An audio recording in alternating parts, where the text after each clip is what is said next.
ಮೂರೂರ ಬೋವಿ ಮೋಯ ಮಹಾಸಭಾತ ನಿರೆಂಡು ಅಡ್ಕ ಭಗವತಿ ಭಂಡಾರದ ಮುತಾಲಿಕೆಡು ಸೋಮೇಶ್ವರ ಶ್ರೀ ಸೋಮನಾಥ ದೇವಲ್ಯಡು ನಿರ್ಮಾಣ ಅವೊಂದುಪುನ ಪಂಚದುರ್ಗಿ ಅಪ್ಪೆನ ಸಾನ್ನಿಧ್ಯಗೆ ದಾರಂದ ಮುಹೂರ್ತ ಕರಿ ಶುಕ್ರವಾರ ಕಾಣೆ ನಡಪಾಯಿರು. ಮೂರೂರ ಬೋವಿ ಮೋಯ ಮಹಾಸಭಾತ ನಿರೆಂಡು ಅಡ್ಕ ಶ್ರೀ ಭಗವತಿ ಭಂಡಾರದ ಮುತಾಲಿಕೆಡು ಸೋಮೇಶ್ವರ ಶ್ರೀ ಸೋಮನಾಥ ದೇವಸ್ಥಾನದ ನಿರ್ಮಾಣ ಅಪಿನ ಶ್ರೀ ಪಂಚದುರ್ಗಿ ಅಪ್ಪೆನ ಸಾನ್ನಿಧ್ಯದ ದಾರಂದ ಮುಹೂರ್ತದ ವೈದಿಕ ವಿಧಿಗಳು ಶುಕ್ರವಾರ ನಡೆದವು.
ಆಡ್ಕ ಶ್ರೀ ಭಗವತಿ ಕ್ಷೇತ್ರದ ದೈವಪಾತ್ರಿ ಶ್ರೀ ನವೀನ್ ಬೆಲ್ಚಪಾಡ ಪಾತ್ರರೊಂದು ಭಗವತಿ ಕ್ಷೇತ್ರಗ ಬೊಕ್ಕ ಸೋಮನಾಥ ಕ್ಷೇತ್ರಗ ಸುಮಾರು 6 ವರ್ಷದ ನಿಕಟ ಸಂಬಂಧ ಉಂಟು.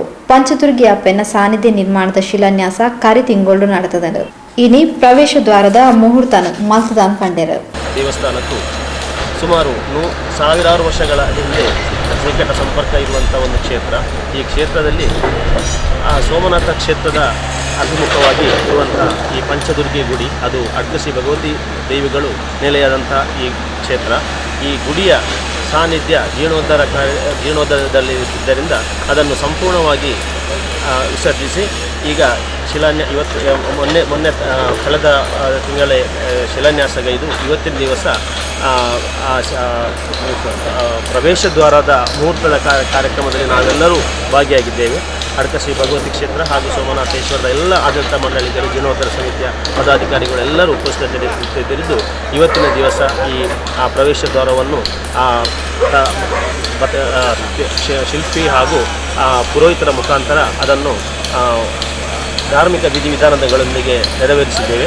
ಆದ್ದರಿಂದ ಈ ಕಾರ್ಯಕ್ರಮವು ಹಾಗೆ ಮುಂದಿನ ಕಾರ್ಯಕ್ರಮ ಅಂತೇಳಿದರೆ ಇದೆಲ್ಲ ಈ ಪಂಚದುರ್ಗಿಯ ಬ್ರಹ್ಮಕಲಶ ಗುಡಿ ಆದ ಮೇಲೆ ಬ್ರಹ್ಮಕಲಶ, ಹಾಗೆ ಸೋಮನಾಥ ದೇವರ ಪರಿವಾರ ದೈವಗಳು ಹಾಗೂ ಸೋಮನಾಥ ಕ್ಷೇತ್ರಕ್ಕೆ ಮಾರ್ಚ್ ಹಾಗೂ ಏಪ್ರಿಲ್ನ ಮೊದಲ ವಾರದಲ್ಲಿ ಬ್ರಹ್ಮಕಲಶ ನಡೆಯಲಿದೆ. ಈ ಕಾರ್ಯಕ್ರಮಕ್ಕೆ ಎಲ್ಲ ಭಗವದ್ಭಕ್ತರು ಆದಷ್ಟು ಹೆಚ್ಚಿನ ಸಂಖ್ಯೆಯಲ್ಲಿ ಬಂದು ಕಾರ್ಯಕ್ರಮದಲ್ಲಿ ಭಾಗಿಗಳಾಗಿ ಶ್ರೀ ಸೋಮನಾಥ ದೇವರ ಹಾಗೂ ಪಂಚದುರ್ಗಿ ಅಮ್ಮನವರ ಪರಿವಾರ ದೈವಗಳೆಲ್ಲ ಕೃಪೆಗೆ ಪಾತ್ರರಾಗಿ ಆ ಬ್ರಹ್ಮಕಲಶೋತ್ಸವ ಹಾಗೂ ವರ್ಷಾವಧಿ ಉತ್ಸವವನ್ನು ಚಂದಗಾಣಿಸಿಕೊಡಬೇಕಾಗಿ ತಮ್ಮಲ್ಲಿ ಈ ಮೂಲಕ ಭಗವತಿ ಕ್ಷೇತ್ರ ಬೊಕ್ಕ ಸೋಮನಾಥ ಕ್ಷೇತ್ರದ ಆಡಳಿತ ಮಂಡಳಿ ಜೀರ್ಣೋದ್ಧಾರ ಸಮಿತಿಯ ಅಧ್ಯಕ್ಷರು ಪದಾಧಿಕಾರಿಗಳು ಮುತಾಲಿಕೆಡಿದ್ದಾರೆ.